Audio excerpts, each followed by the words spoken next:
Numerical था जो molarity से रिलेटेड था, सिंपल सा फार्मूला था, डायरेक्ट आपका फार्मूले के ऊपर बेस्ड है। ठीक है, अब हम और भी न्यूमेरिकल देखेंगे मोलैरिटी से रिलेटेड। चलिए देखते हैं नेक्स्ट न्यूमेरिकल।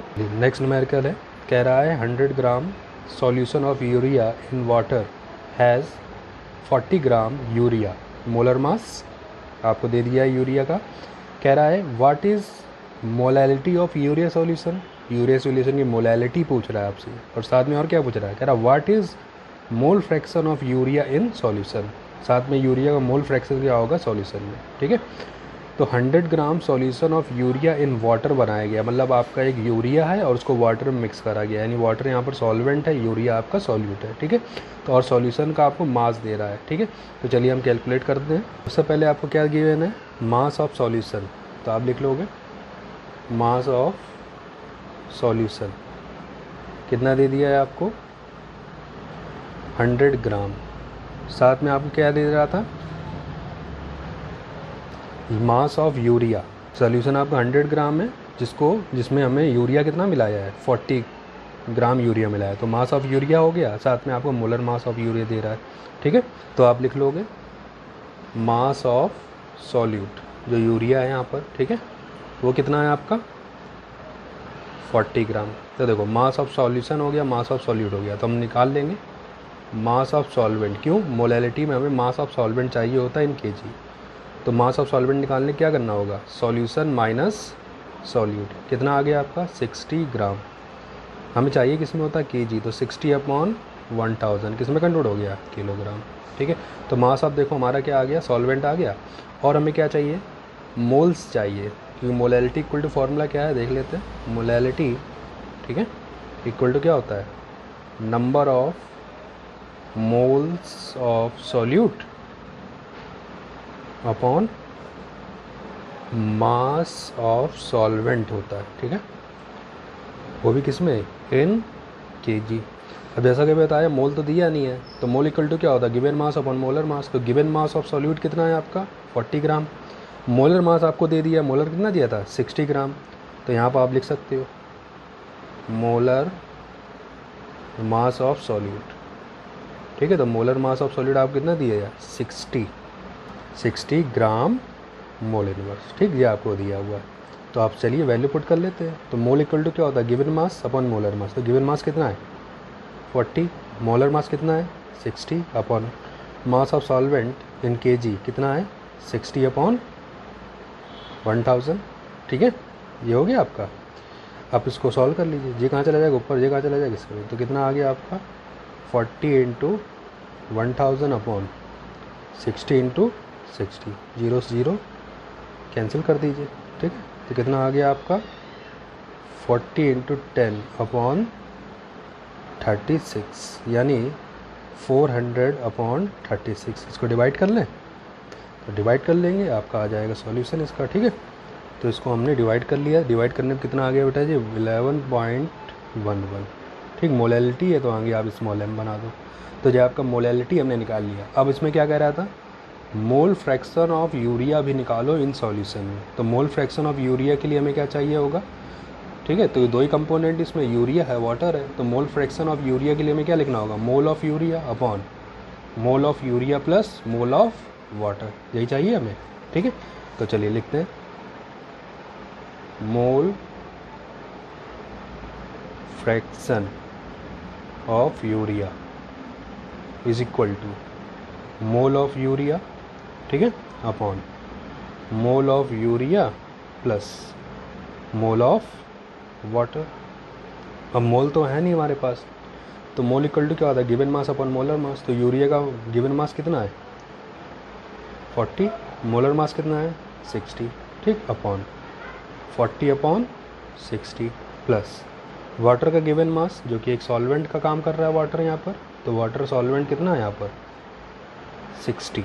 ठीक है, तो 60 अपॉन वाटर का मोलर मास कितना होता है H2O फार्मूला, H2O फार्मूले से निकालो कितना आ जाएगा 80। ठीक, अब इसको हमें सॉल्व करना है, तो चलिए सॉल्व करते हैं। सबसे पहले हमने क्या कर लिया, इसको डिवाइड करा जो हमने 60 से 40 तो आया 0.67। ठीक है, और उसके बाद हमने 60 से 18 को 16 में डिवाइड करा तो कितना आया 3.34। ठीक, इसको ऐड कर लिया, अब हम इसमें डिवाइड कर लेंगे। ठीक है, तो ओवरऑल देखा जाए तो पॉइंट से पॉइंट हट जाएगा जी, कितना आ जाएगा 67/401। ठीक, अब इसको डिवाइड कर लें तो डिवाइड करने में ये वैल्यू कितनी आ जाएगी आपकी, हमने इसको डिवाइड कर लिया, डिवाइड करने में ये आ गया आपका 0.17। ठीक है, तो ये निकल आया आपका मोल fraction of urea in solution. ठीक है, तो देखिए मोलैरिटी भी हो गया, मोलैलिटी भी हो गया, मोल फ्रैक्शन भी हो गया। एक दो क्वेश्चन और देख लेते हैं इसके ऊपर बेस्ड। ठीक है, फिर हम लोग नेक्स्ट टॉपिक की ओर बढ़ेंगे। देखते हैं इस क्वेश्चन को, देखते हैं। कह रहा calculate the concentration of HNO3 इन मोल पर लीटर। मोल पर लीटर मतलब आपसे मोलैरिटी पूछ रहा है। ठीक है, in a sample which has a density 1.41 gram ml inverse, density दे दी है, and mass percentage of HNO3 in it being 69%। Mass percentage दे रहा है HNO3 कितना है 69%। तो 69% HNO3 मास बाई मास का क्या मतलब होगा कि 60, ठीक है, जो 100 ग्राम आपका सॉल्यूशन है उसमें 69 ग्राम क्या है आपका HNO3 है, ये मतलब है। ठीक है, साथ ही साथ आपको दे रहा है डेंसिटी दे रहा है और आपसे मोलैरिटी पूछ रहा है, क्योंकि हमें निकालना क्या है, मोल पर लीटर में क्या निकालना, कंसंट्रेशन यानी मोलैरिटी निकालनी है। तो चलिए इसको सॉल्व करते हैं। तो सबसे पहले हमें ये समझना होगा कि 69% HNO3 W/W यानी मास परसेंटेज के हिसाब से अगर हम कह दें 100 ग्राम हमारा सॉल्यूशन है तो उसमें HNO3 जो कि सॉल्यूट का काम कर रहा है वो कितना होगा 69 ग्राम होगा।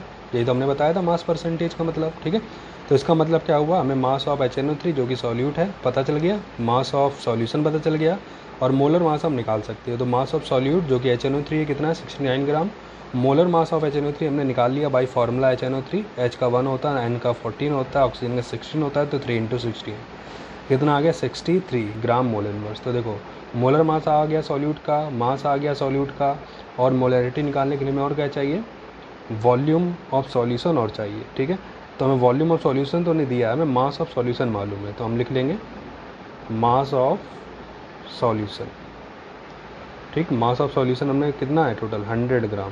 ठीक, तो मास ऑफ सॉल्यूशन है, साथ ही हमें डेंसिटी ऑफ सॉल्यूशन भी दे रहा था ना, तो हम लिख लेंगे डेंसिटी ऑफ सॉल्यूशन।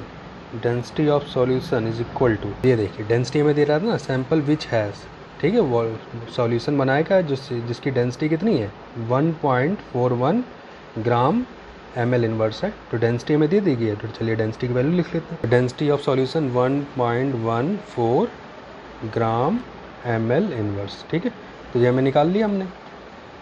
ठीक, अब हमें देखो डेंसिटी दिया है, मास दिया है, तो डेंसिटी इक्वल टू हम फार्मूला जानते हैं, तो डेंसिटी इज इक्वल टू क्या होता है मास अपॉन वॉल्यूम। ठीक, तो वॉल्यूम में क्या आ जाएगा, तो हमने लिख लिया वॉल्यूम ऑफ सॉल्यूशन। ठीक है, तो वॉल्यूम ऑफ सॉल्यूशन, तो वॉल्यूम इक्वल टू यहाँ से क्या आ जाएगा मास अपॉन डेंसिटी आ जाएगा, mass of solution upon density of solution. तो मास ऑफ सॉल्यूशन कितना दे रहा है हमें 100, डेंसिटी कितना दे रहा है 1.41, डिवाइड कर लिया हमने। जब हम डिवाइड करेंगे तो ये वैल्यू आपकी आ जाएगी बेटा 70.92। ठीक है, वो भी किसमें आएगा ग्राम में आएगा, क्योंकि मास किस में था आपका ग्राम में है, ml में आएगा। ठीक है, क्योंकि वॉल्यूम है किस में आ जाएगा ml में थी। ठीक है, क्योंकि मास किस में था ग्राम में था, डेंसिटी किस में थी ग्राम ml इनवर्स में थी। ठीक है, तो मास के जब आपने ग्राम रखा यहाँ पर क्या रखेंगे ग्राम ml में, तो ग्राम से ग्राम कैंसिल हो गया, ml ऊपर गया तो क्या हो गया ml इनवर्स से ml। ठीक है, हमें ml में आया, हमें वॉल्यूम किस में चाहिए होता है लीटर में, तो हम लोग क्या करेंगे 70.92 डिवाइडेड बाई 1000 किस में कन्वर्ट हो गया जी आपका लीटर में। तो देखिए हमें mass of solute, molar mass of solute और वॉल्यूम ऑफ सॉल्यूशन तीनों चीज़ पता चल गई। हमें कंसंट्रेशन पूछ रहा था किसमें मोल पर लीटर, नहीं मोलैरिटी पूछ रहा था। चलिए निकालते हैं। ठीक है, तो molarity equal to number of moles of solute upon volume of solution in litre. तो मोल तो दिया नहीं है, तो हम क्या निकाल लेंगे गिवन मास और मोलर मास। तो मोलैरिटी मोल इक्वल टू क्या था given mass upon molar mass. Given mass कितना है इसका हमें दिया है 69, मोलर मास हमने निकाल लिया 63। ठीक है, तो 69/63 और वॉल्यूम ऑफ सॉल्यूशन लीटर हमारा कितना आ गया 70.92/1000। इसको सॉल्व कर लेंगे। चलिए सॉल्व करते हैं इसको। तो जब आप इसको सॉल्व करेंगे तो बेटा ये आ जाएगा आपका 15.44 और मोलैरिटी है तो क्या हम लिख देंगे कैपिटल M। ठीक है, तो ये देखा आपका मोलैरिटी से रिलेटेड फॉर क्वेश्चन था। ठीक है, इससे रिलेटेड और भी क्वेश्चन हम जानेंगे नेक्स्ट वीडियो में। तो आज के लिए इतना ही, तो इसको ध्यान से करिएगा, बहुत इंपॉर्टेंट क्वेश्चन है ये सारे। तो चलिए इतना रखते हैं, नेवा की नेक्स्ट रन पे।